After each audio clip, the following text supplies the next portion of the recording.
एक चुनाव लड़ चुका हूँ मैं विधानसभा, यही विश्वासनगर से लड़ाई है पूर्वी दिल्ली से। पहले कितने वोट मिले? पहले बहुत सारे वोट पड़े, तीसरे नंबर पर था, बहुजन समाज पार्टी से चुनाव लड़ा और मान्यवर काशीराम के साथ काम किया मैंने। मान्यवर काशीराम जी ने टिकट दिया था, वो अभी लड़े, उसके बाद लड़ने का मौका ही नहीं मिला, लड़े ही नहीं फिर। हाँ, अब लड़ रहे हैं। तो अभी निर्दलीय हैं या किसी पार्टी से हैं? अपनी पार्टी है जिंदाबाद क्रांति पार्टी, देश की एक ही पार्टी जिंदाबाद है, वो है जिंदाबाद क्रांति पार्टी, बाकी तो सब मुर्दा हैं। आप ये जो वेशभूषा में रहते हैं, ये एक फौजी की होती है, इसके पीछे क्या लॉजिक है? क्यों? देश का हर आदमी फौजी है, क्रांतिकारी है, देशभक्त है।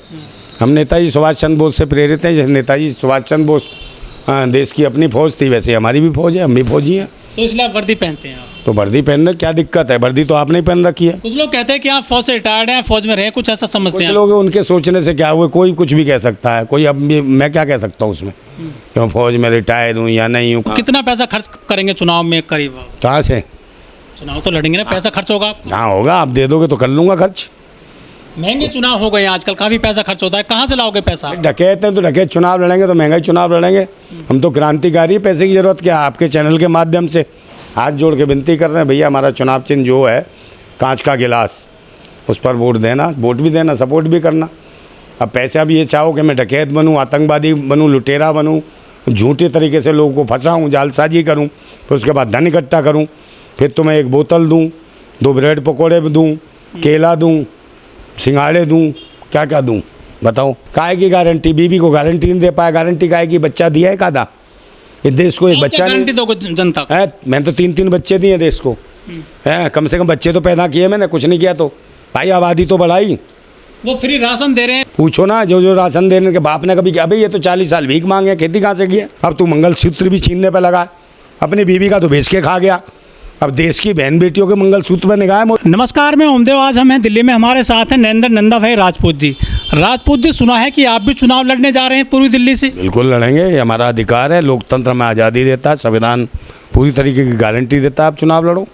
क्या एजेंडे आपके चुनाव लड़ने जा रहे हैं आप? हमारे पास एजेंडे हैं और जिंदा एजेंडे हमारे पास, देश के रोजगार को लेके, शिक्षा को लेके, स्वास्थ्य को लेके, बहन बेटियों की सुरक्षा को लेके, जो भाजपा सरकार ने कभी काम नहीं किया उनको लेके हम लड़ रहे हैं। ये हमारी लड़ाई है। तो बहन बेटी की सुरक्षा तो कर रही है बीजेपी? कहाँ सुरक्षा कर रही है? नारा देते हैं बेटी बचाओ बेटी पढ़ाओ, बेटियों को आगे बढ़ाओ। नारा कुछ नहीं है, नारा तोड़ अभियान मचा रखा है इन्होंने बहन बेटियों का, नारा तोड़ते और काम खत्म, ये है सुरक्षा। आप मुझे बताओ, अभी देखा क्या होगा? क्या क्या एजेंडे हैं आपके इसके अलावा, बेटी बचाने के अलावा? भाई रोजगार का अधिकार हम चाहते हैं संविधान में शामिल हो। जो 18 साल का युवा जो गांव के प्रधान से लेकर प्रधानमंत्री को चुनता है, उस 18 साल के युवा की पढ़ाई लिखाई से लेकर नौकरी तक का खर्चा सर्चा जो भी है देश का प्रधानमंत्री भुगते, क्योंकि उसका दायित्व बनता है। जब 18 साल का नौजवान उन्हें वोट करता है तो उनकी जिम्मेदारी प्रधानमंत्री को उठानी चाहिए। ये हमारी लड़ाई है। उसका रोजगार का अधिकार संविधान में शामिल होगा, तो अगर युवा पढ़ रहा है तो उसका बेरोजगारी वोटर पेंशन भत्ता दे, जिससे वो पढ़ाई लिखाई भी कर सके। और सुरक्षा, शिक्षा, हेल्थ, हाँ सब पे करेगा ना, खर्चा करेगी सरकार, करेगी भाई। जो वोटर है, मैंने उसको कहा ना, 18 साल का युवा को जब देश की गवर्नमेंट मानती है कि वो इतना बुद्धिजीवी है, 18 साल का युवा के देश के प्रधान से लेकर वो प्रधानमंत्री चुन सकता है, तो उसकी जिम्मेदारी कौन निभाएगा? अब ये थोड़ी 18 साल का नौजवान पढ़ रहा है तो अपने बाप या माँ की बूढ़ी हड्डियों पे खिस घिस के पैसा नोचेगा उससे। सरकार को वो चुन रहा है 18 साल का नौजवान, तो सरकार की जिम्मेदारी है कि उसको अच्छी शिक्षा, स्वास्थ्य सेवाएं सब दे। के पास पैसे तो नहीं, चुनाव कैसे जीतोगे आप? किन से चुनाव तो जीतेंगे भाई? विचारधारा से चुनाव जीता जाता है। मान्यवर काशीराम ने कहा कि विचार बड़ी शक्ति है, विचारों से लड़ो। हम भी तो विचार लड़ो। मान्यवर काशीराम के साथ हमने गांव देहात, जमीन, जंगल, जमीन पता नहीं कहाँ का काम किया।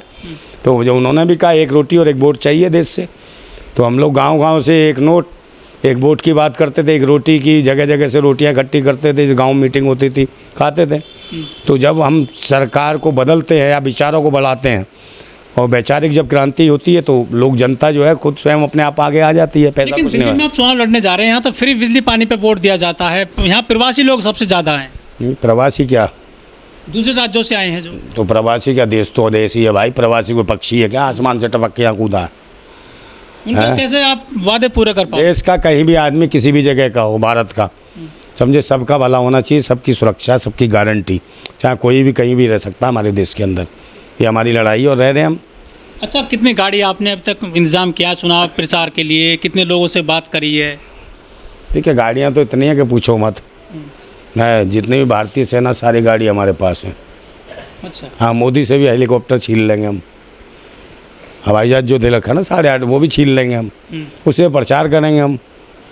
हेलीकॉप्टर लेकर आते हैं नेता, आप बड़ी बड़ी जीपें आती हैं, सनरूफ वाली गाड़ियाँ होती हैं, आपके पास ऐसे वाहन हैं, कैसे टक्कर दे पाओगे उनको? कोई नहीं, टक्कर के लिए जरूर थोड़ी वाहनों से दी जाएगी भाई। सुनामी आती है, जब कोई तूफान आता है तो बड़ा भयंकर होता है। और हम क्रांतिकारी लोग हैं, हम ना किसी चीज़ से नहीं डरते।